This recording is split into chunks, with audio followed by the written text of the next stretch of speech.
పెట్టుకునే టైం మనం పెట్టుకుందాం, ఎట్లా చేయాలనో నిర్దేశిద్దాం. కానీ రూల్ బౌండెడ్ కాకుండా హ్యూమన్ యాంగిల్లో మీరు ఆలోచించండి. ప్రతి ఒక్క సమయాన్ని, ప్రతి ఒక్క ఇష్యూని రూల్ బౌండెడ్గా మీరు ఆలోచించేంత వరకు సమస్య పరిష్కారం కాదు.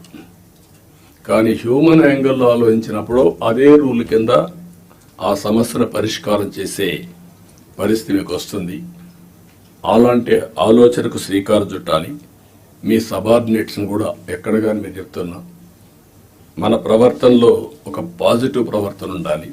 ప్లింతీ లాంగ్వేజ్ వాడడం, లేకుంటే మనకు అధికారం ఉందని ఒక పెత్తందారి వ్యవస్థ మరిగా బిహేవ్ చేయడం, అలాంటి ఎక్కడా లేకుండా ప్రతి ఒక్కరు గుర్తుపెట్టుకోవాల్సింది కొలీగ్స్ని ఏ విధంగా పని చేయించామో రాజీ లేదు. కానీ వల్గర్గా మాట్లాడి వాళ్ళని కొంచెం ఇన్సల్ట్ చేయడం ఇలాంటి చేయకూడదన్న అభిప్రాయం. దాన్ని మీరు ఫాలో కావాలి. మీరు చేసే పని మాకు రిఫ్లెక్ట్ అవుతుంది. మళ్ళీ ఈ విషయం గుర్తుపెట్టుకోవాలి. మీరు ఒక వ్యక్తి అయితే మీకు అన్వయిస్తారు. వ్యవస్థలో ఒక భాగమైనప్పుడు హెడ్ ఆఫ్ ది ఆర్గనైజేషన్ ఎవరైతే ఉంటారో వాళ్ళకు కూడా వస్తుంది. ఈ విషయం మీరు గుర్తుపెట్టుకోవాల్సిన అవసరం ఉంది. రెండోది యాక్సెసిబిలిటీ.